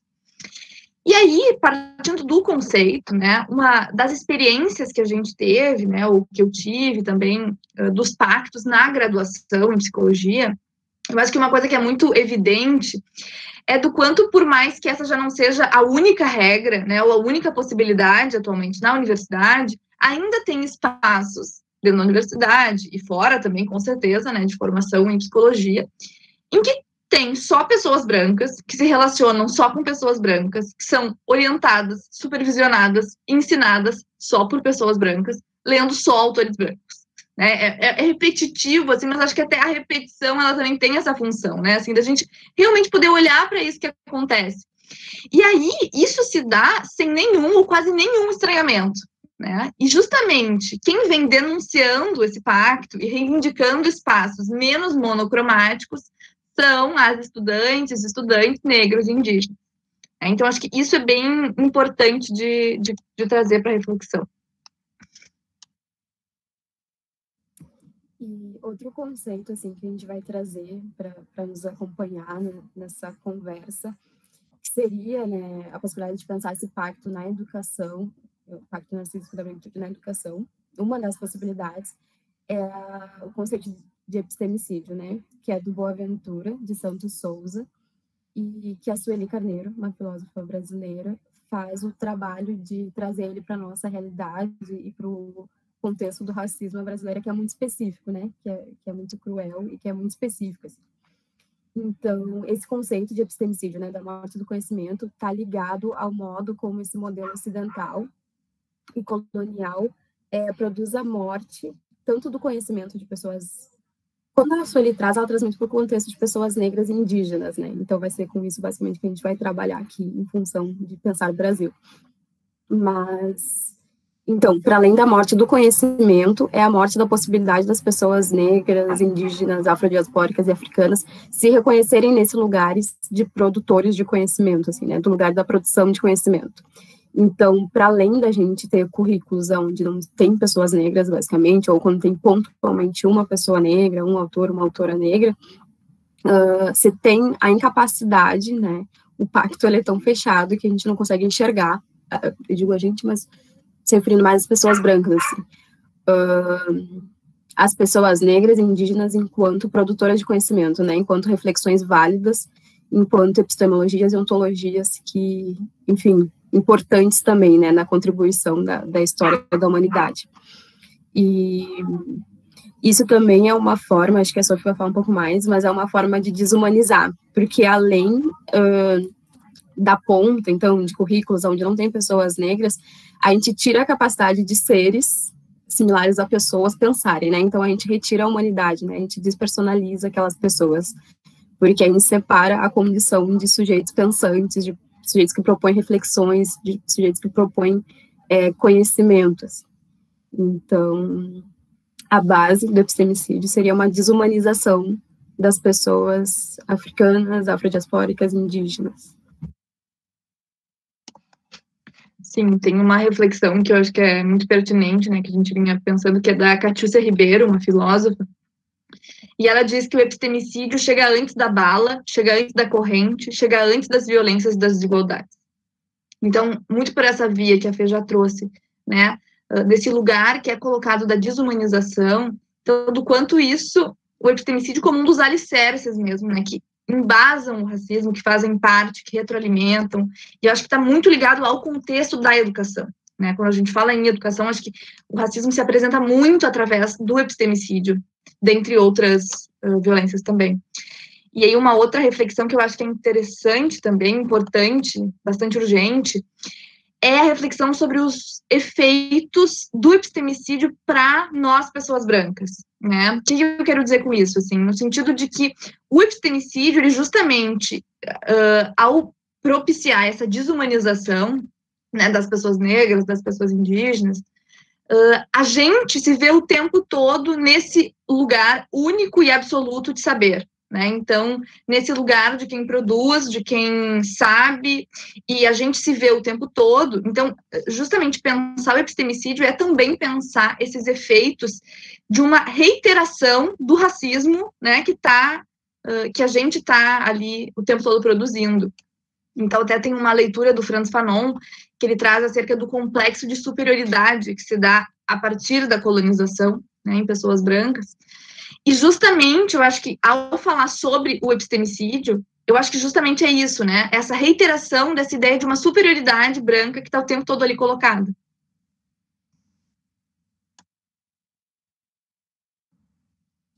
E, por outro lado, né, um dos efeitos, assim, bastante visíveis, e que a Sueli traz quando ela vai fazer essa releitura de epistemicídio, só que na população negra seria a evasão, né? Então, a evasão escolar, o que é muito frequente, né, para quem trabalha com educação, no ensino fundamental, no ensino médio, no ensino superior e pós possíveis, as pessoas negras e indígenas evadindo com mais facilidade, justamente por não se enxergarem, né, por não se reconhecerem nesse lugar que é negado, que é o lugar do conhecimento. E aproveitando o gancho para falar numa coisa que a gente vinha pensando juntas, né, que a gente vem se preparando, eu e a Sophie, que tem a ver também como a educação como esse lugar de despotencialização de saberes outros, muitos vivenciados a partir das experiências negras e indígenas, no espaço da educação, assim. Então, por exemplo, a gente tem um curso de psicologia, onde, sei lá, é super importante exemplos que os estudantes consigam se colocar, consigam trazer experiências também, né, até para enriquecer a aula. E muitas vezes as pessoas negras, as pessoas indígenas se veem com pouco espaço para colocar suas experiências ali, justamente por toda essa questão, tanto de um epistemicídio, quanto dos pactos, né, aonde há sempre menos valor no que aquilo que é trazido pelas pessoas negras, há sempre um estatuto de crenças ou de outras coisas que não seja da ordem do conhecimento, o que é hipervalorizado nas academias, assim, aquilo que é registrado enquanto ciência. Então, a gente vinha pensando um pouco disso, assim, né? Como é difícil também tu estar num lugar onde as tuas vivências valem menos, assim, onde tu não pode contar o que tu fez na última semana, porque ali talvez não seja interessante, né? Onde as dinâmicas, por exemplo, que se ocorrem na tua família, quando tu vai trabalhar a família, em alguma disciplina X, não são tão interessantes para contribuir com aquela aula, né? Onde tem toda uma lógica ali de... Enfim, como dificulta a educação quando tu não consegue te colocar naquele lugar, né? Quando aquele lugar parece que não é para ti, assim. E pensando nisso também, a gente vinha refletindo as pessoas colocarem a educação antirracista num lugar exclusivo ou apenas de respeitar a diversidade, as diferenças, enfim, sabendo que isso é o mínimo, assim, né? Respeitar é uma coisa muito mínima, embora nem sempre seja fácil, mas quando a gente fala de uma educação antirracista, de um posicionamento e todas essas discussões, enfim, tem muito a ver com poder acolher e propor inflexões, assim, realmente mudar a rota daquilo que está sendo proposto ali, né? Bom, o currículo é assim, o que a gente consegue colocar, o que a gente consegue tirar, assim, que textos a gente vai ler, a gente tem que ler tal coisa, trabalhar quem a gente vai escolher para compor esse currículo, né? Porque não é possível que as pessoas negras não estejam produzindo nada, assim, por tanto tempo. Então, a gente fala de uma mudança mais de base mesmo, assim, né, de parar e refletir o que está sendo feito, e não somente achar que é respeitar tal coisa, assim, respeitar algum exemplo, respeitar alguma coisa muito específica, assim.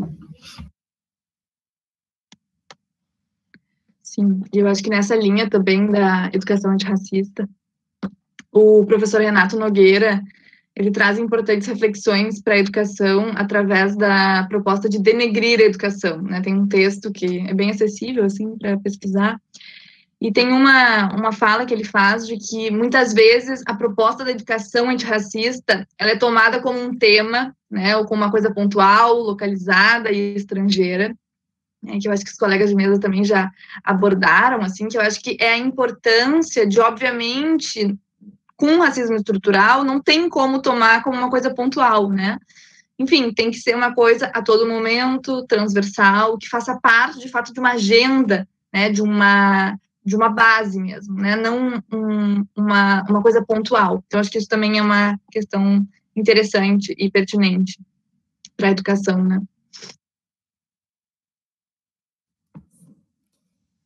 E dentro de tudo isso, a gente quis trazer, enfim, muito breve, somente comentar da existência do coletivo Psicopreta, que eu comentei no início, né, da minha apresentação ali, que é um coletivo de estudantes negros e negras ali da psicologia da URGS, e que ele surge justamente nesse duplo contexto da universidade, tanto de violências, mas também como possibilidade de fazer outra coisa com aquilo, né, que é vivenciado, né. Então, enfim, graças a esse coletivo, enfim, muitos momentos e anos também de luta na universidade, na psicologia da URGS, foi implementada uma disciplina obrigatória de estudo das relações étnico-raciais. Então, também como possibilidades de fazer diferente, né? E eu acho que a gente já vai se encaminhando assim para o fim e falando que nos parece muito válido, assim, como possibilidade de pensar diferente, né? De propor outras reflexões, os estudos de colonialidade, né, e de decolonialidade, sendo assim, justamente para a gente tentar romper um pouco, né, porque é uma lógica muito maior do que o racismo é a ponta do iceberg desse modelo colonial que a gente vive, né, dessa extensão do colonialismo, que se produz a colonialidade. Então a gente tem o racismo em todas essas etapas, mas o racismo talvez seja uma pontinha de um iceberg muito maior que a gente tem que revisitar, assim. E a gente estava pensando, assim, decolonialidade, né? O que a gente pode trazer. E tem vários autores muito bacanas, o próprio Fanon, Aníbal Quirrano, vários autores. Mas a gente ficou lembrando da experiência da nossa colega, da Regiane Carvalho, que ela é da etnia Caigangue, e ela fez um TCC agora há pouco, ainda nesse ano, e foi super interessante, assim, porque ela trouxe a experiência de 5 anos, não sei se 5 anos, mas a experiência dos anos de graduação dela, e a gente ficou, eu e a Sophie preparando, a gente ficou pensando um pouco disso, assim, né, tudo bem, o TCC dela tá incrível, mas a própria proposta de decolonizar tem muito a ver com a escuta dessas outras experiências que já estão sendo vivenciadas, né, das margens desse modelo colonial, assim. Então, é muito bom ler todos esses autores e tudo mais, mas talvez a própria noção de decolonizar seja muito ligado a isso, né, romper um modelo único e poder pensar que tipo de elementos vão facilitar uma escuta, vão facilitar não, mas que tipo de escuta a gente precisa ter, né, para ouvir a experiência da Regiane, para ouvir a experiência de outros colegas, isso, assim, né, como é que a gente pode trazer os outros lugares que compõem saberes, terreiro, sei lá, capoeira, a própria comunidade indígena, óbvio que respeitando, não estou falando para ninguém ir, mas que tipo de escuta é possível, né, de tudo isso, que possa contribuir para a gente poder romper um pouco com essa lógica colonial, né, de produção de conhecimento e também de morte de outros conhecimentos e de outras vivências.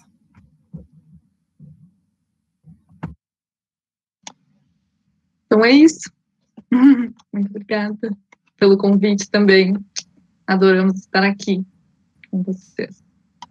Muito bom, Sofia e Fernanda, muito bom escutar vocês de verdade, obrigada. E é muito incrível, assim, como a fala de vocês costurou com a do Jorge, que costurou com a da Fernanda, assim, a gente percebeu aqui uma integração muito bacana de tudo que vocês trouxeram. Então, obrigada mais uma vez a vocês 4 que toparam participar desse momento, né, com a gente. E eu acho que o recado que fica é que, claro, é 1h30 que estamos aqui, né? Como eu disse no início, a discussão não inicia aqui, não finaliza aqui. É necessário que a gente repense diariamente, né, a nossa atuação, os espaços que a gente ocupa. Então, que essa atividade seja só uma disparadora para que a partir daqui a gente siga repensando e buscando, como vocês disseram, né, autores, que a gente siga repensando a nossa prática em qualquer espaço profissional, mas especialmente também na educação, né, que aqui é o nosso objetivo. Eu queria deixar agora aberto, de repente, para discussão, né? Assim, a gente já passou um pouco do tempo, mas acho que é tranquilo a gente fazer esse final aqui de discussão entre nós, se vocês quiserem, quem quiser abrir o microfone, fazer algum comentário, fiquem bem à vontade, tá? Eu queria fazer uma consideração, e eu acho que o pessoal pode botar a pergunta ali no chat, eu posso ler também. E a gente tem que liberar a Aline às 10:50, por aí. Né, Aline? Eu adorei, assim, né, as falas, e eu fiquei pensando tantas coisas, assim, né? Eu trabalhei muito tempo no movimento social LGBT, né? E quando chega, assim, no mês do orgulho, né, no amanhã, dia 1º, Dia Mundial de Luta contra a AIDS, a gente é chamado o tempo todo, assim, né, para explicar o óbvio, assim, né, o óbvio para nós, né, e isso é muito desgastante, assim. Então, eu super me identifiquei com a Fernanda Francisca, quando ela falou no início, assim, né, o quanto que é desgastante isso, né. E aí eu fiquei ouvindo, assim, e eu, não sei, ultimamente eu ando meio radical, eu digo assim, gente, isso aqui é guerra, agora é guerra, né? É como se tivesse várias linhas nos atravessando o tempo todo. E a gente precisa se dar conta, né? Nos descolonizar, questionar a branquitude, enfim, e para poder, então, visibilizar essas linhas e interromper o processo, né? Eu fiquei pensando várias coisas, assim, né? E quando o Jorge ele traz a legislação, eu super me identifico com o movimento mesmo, né, social LGBT, porque por mais que a gente tenha, às vezes, no Conselho de Direitos Humanos, no Conselho LGBT, a gente tem legislações, isso não está garantido, porque se precisa, então, de uma força política, né?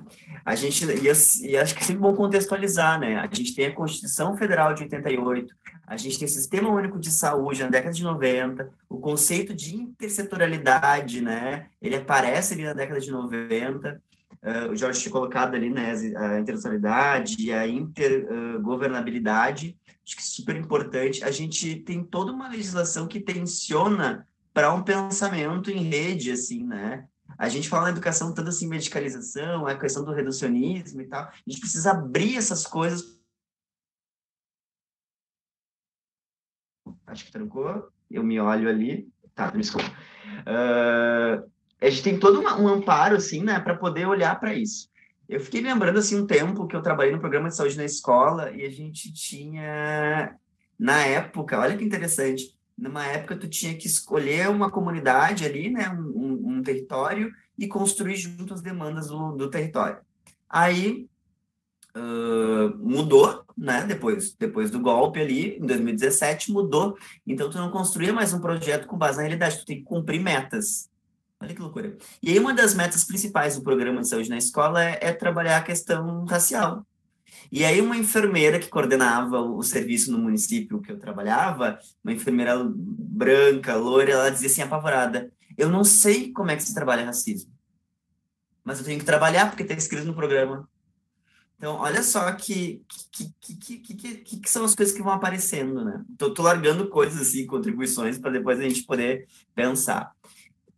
E um chamamento, assim, porque a própria construção de psicologia escolar e educacional no Brasil, né, ela não contempla, né? A psicologia, ela começa nas escolas particulares, a gente está num momento, assim, de regulamentação da lei no serviço público, a gente sabe que no serviço público, né, tá todo mundo, então, assim, a questão racial tá ali, tá em todo lugar, né, mas ele tá escrachado, vamos dizer assim, e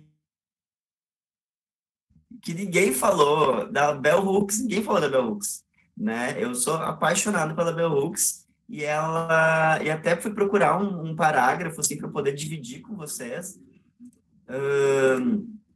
que ela fala da sala de aula, porque assim a comissão de educação, não sei, a educação para mim ela é tu furar a bolha, né? É subjetividade.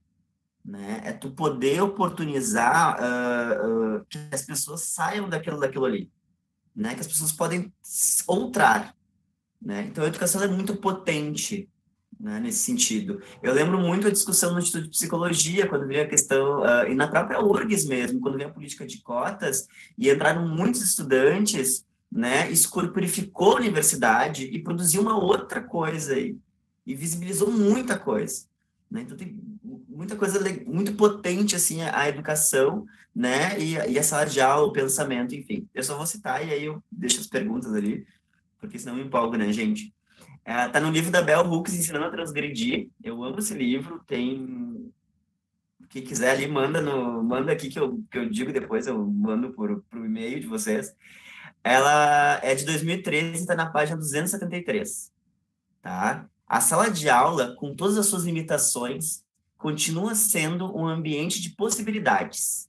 Nesse campo de possibilidades, temos a oportunidade de trabalhar pela liberdade de exigir de nós e dos nossos camaradas uma abertura da mente e do coração e que nos permita encarar a realidade ao mesmo tempo em que, coletivamente, imaginamos esquemas para cruzar fronteiras, para transgredir, né? Isso é educação como prática de liberdade. A gente precisa transgredir, né, essa norma racista, classista, homofóbica, transfóbica, machista, né? E acho que a sala de aula, e não é só a sala de aula, mas a educação, esse encontro psicologia e educação, ele é potente para isso, desnaturalizar práticas, assim, né? Acho que eu queria fazer esse apelo, assim, que a gente precisa se debruçar sobre isso, né? A gente precisa descolonizar a psicologia, a gente precisa descolonizar a educação, né? Mas, como eu disse, é guerra, né? Por onde começar, dá para atacar por todos os lados. Isso que eu queria dizer. Então, obrigado, gurias, assim, de novo, pela organização aí de vocês, por terem topado tomar a frente, assim. Obrigado, gurias e Jorge, né, por terem aceito o convite para esse encontro que foi tão potente, assim, e vocês são bem didáticos, assim, sabe? Eu fiquei tipo, gente, parecia que eu tava, sabe? Não sei, maravilha, muito feliz. E eu acho que a gente tem que desdobrar mais, né, Francisca? A gente está na comissão ali, olha só que interessante, o Jorge falando dos pontos, né, a comissão daqui e o cano dali na nossa conversa, daí tá a Francisca na racial e eu na educação. Acho que na educação a gente não tinha se topado, não sabia que a Francisca estava na outra comissão. O que é algo para a gente analisar também, né, para a gente poder pensar Então, a gente tem trabalhos e é isso. Fica o convite para as próximas.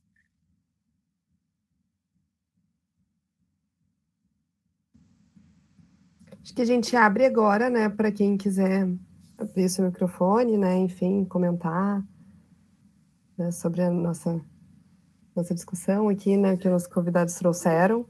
Então, enfim, sintam-se à vontade para abrir seu microfone. Oi, boa noite.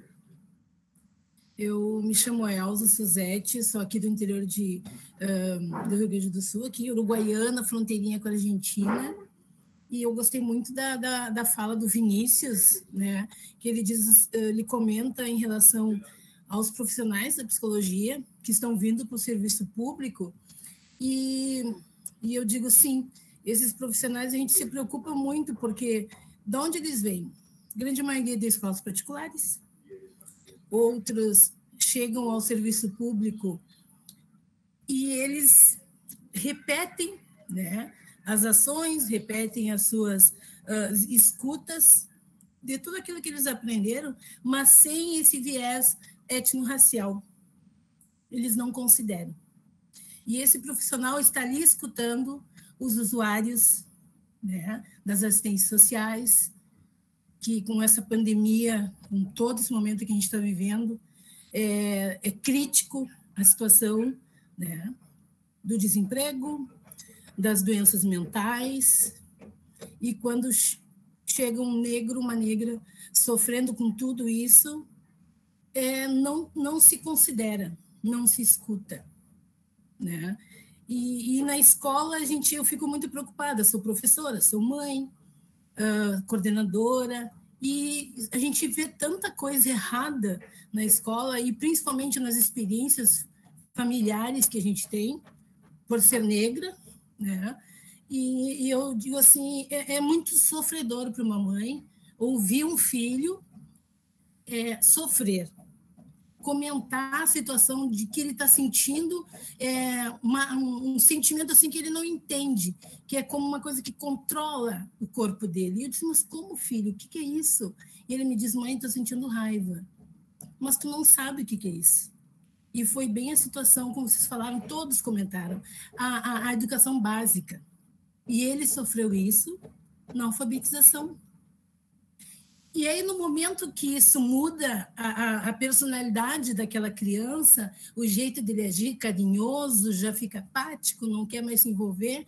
E quando aquela criança explode, né, no bem da palavra, não sustenta mais guardar para ele, mesmo que a família, nós trabalhando a função da sua negritude, da sua autoestima, é diferente tu ver uma criança sentir aquele impacto, aquela dor, né?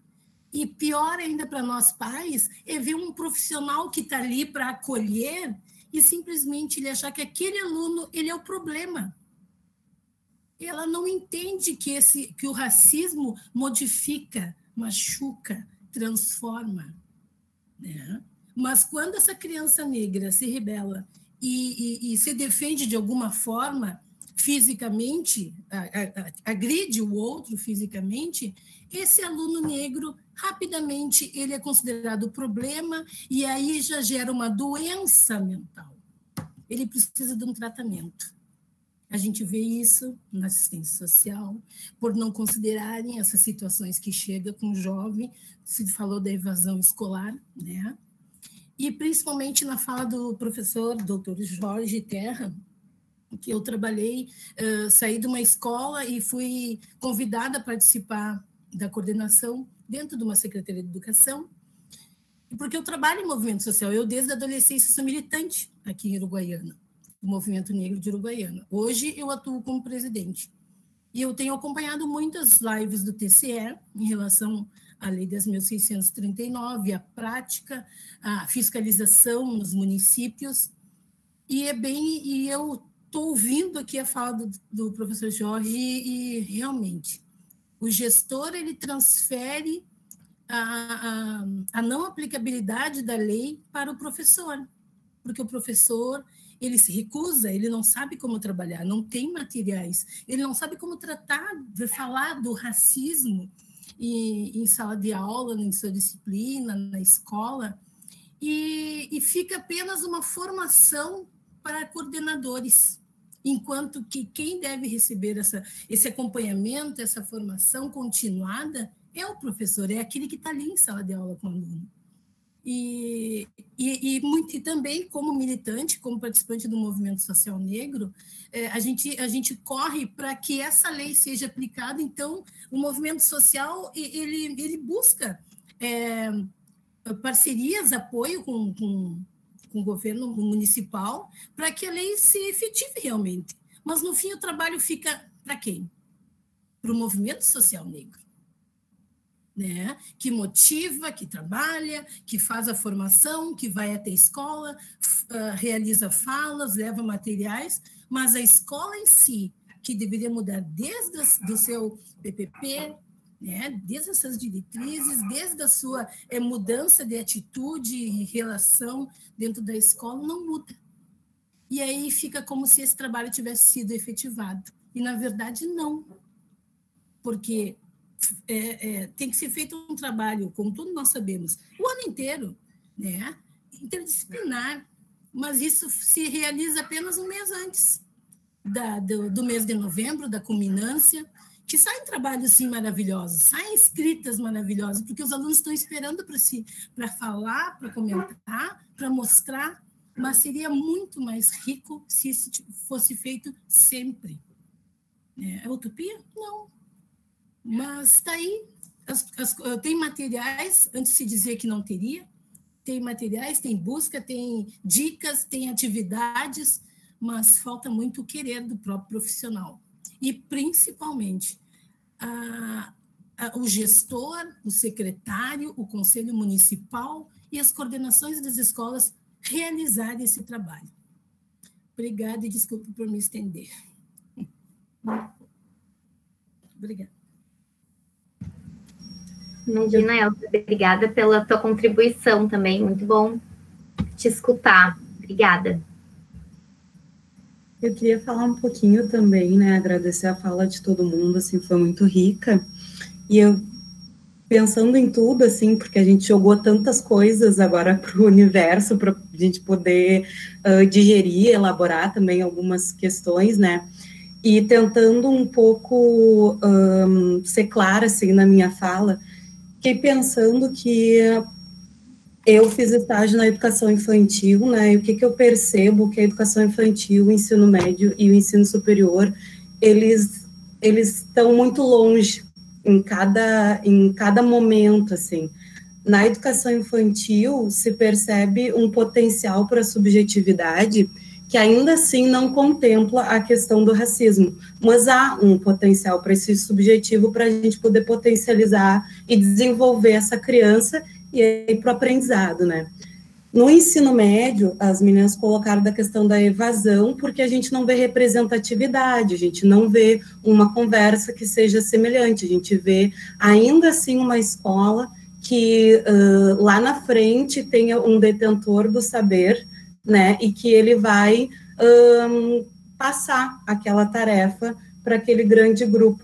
E no ensino superior, do qual hoje eu faço parte, que eu sou graduanda de psicologia, o que eu percebo, além de um certo, se me permite a expressão, um analfabetismo desses autores que os nossos professores ainda não conhecem, e aí acaba ficando uma luta um pouco individualizada, porque me coloco nessa situação como mulher e mulher negra, de muitas vezes trazer autores que os meus professores não conhecem, né, e trazer a discussão.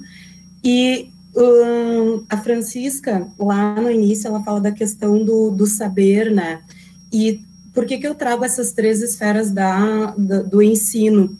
Porque quando a gente fala também de descolonização, assim, muitos termos foram usados aqui hoje nessa troca aqui, né, nessa reunião, mas de que educação que a gente está falando, né? Eu acho que quando a gente se coloca a discutir isso, a gente vai ter um parâmetro de educação, que sobretudo ela é de forma, ela é branca, né? Porque ela vem de uma colonização e ela é europeia e aí eurocêntrica, e por aí a gente vai, machista, então são várias classificações, né? Então, a gente pega um parâmetro de educação, e aí, quando a gente lança isso, ter que desmistificar essa educação para conseguir contemplar essas outras educações, esses outros saberes, na verdade, né?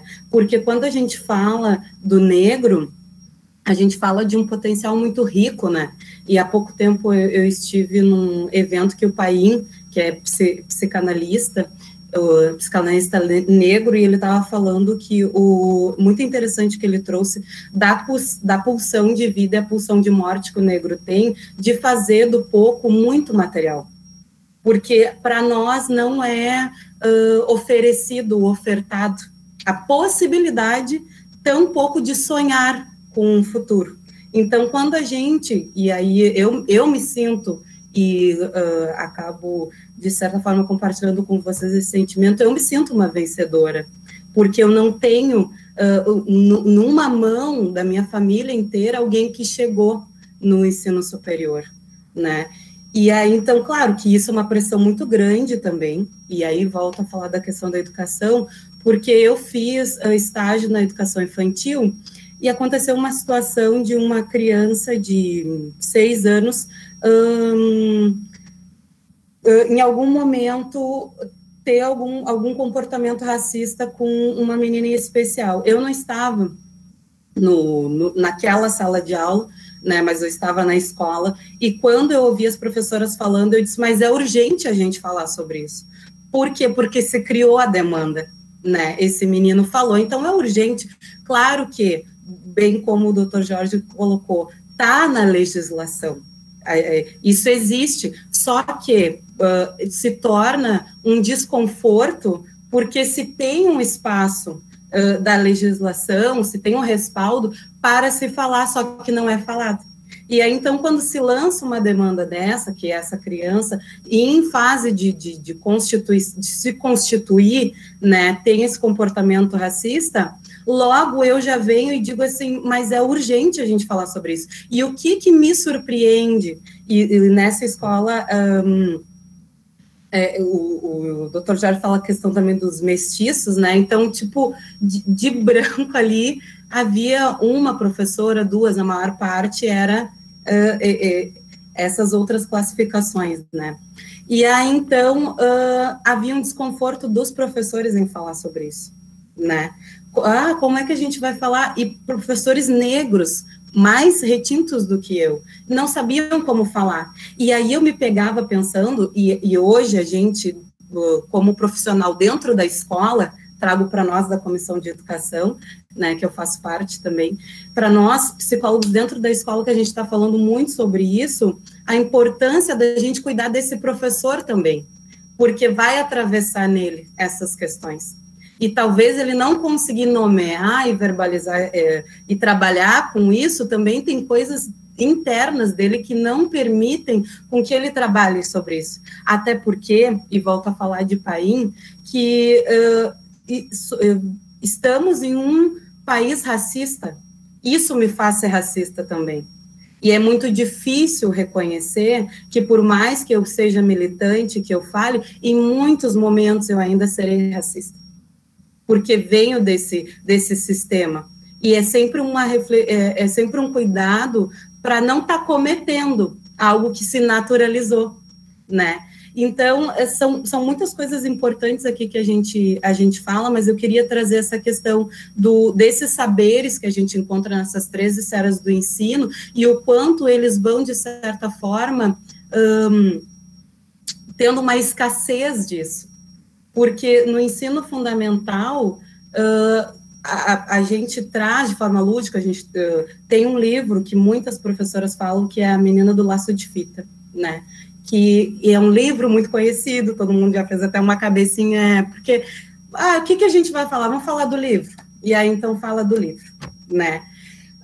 Então, no ensino fundamental se fala do livro. No ensino médio tem a evasão que vai falar por si só, né? E aí a gente pega e começa a falar, trago aqui Angela Davis, Mulher, Raça e Classe, que vai ter a interseccionalidade. Quem é que sai? Sai os negros. Quem mais sai? Sai os homens, daqui a pouco saem as mulheres, e mulheres que engravidam, e por aí vai as classificações, né? Então, que educação é essa que a gente está falando? Ainda assim, a gente tem que abrir para uma educação que esteja mais próxima dessas pessoas, e não o pensamento de educar para, ainda assim, a gente rotular e a gente criar um produto que vai entrar para as faculdades. Porque quando se chega no ensino superior, fica tudo muito, de certa... Vou usar a expressão aqui um pouco chula, pingado, assim. É eu fazendo o meu trabalho como mulher negra dentro da faculdade, vocês fazendo de maneira dispersa os seus trabalhos, mas não há não há essa rede, né, que vai ter força, e um só, e isso acaba adoecendo muito, porque daqui a pouco, muitas vezes eu me senti cansada, porque a todo momento o meu espaço de fala era sempre aquele que ninguém queria ouvir, né? Porque traz muita história, muita bagagem de um silenciamento. Então, quando a gente fala, não se assemelha a nenhuma outra conversa. Então, queria trazer muito isso e esse adoecimento do professor, que é muito difícil também a gente pegar e não apontar culpados.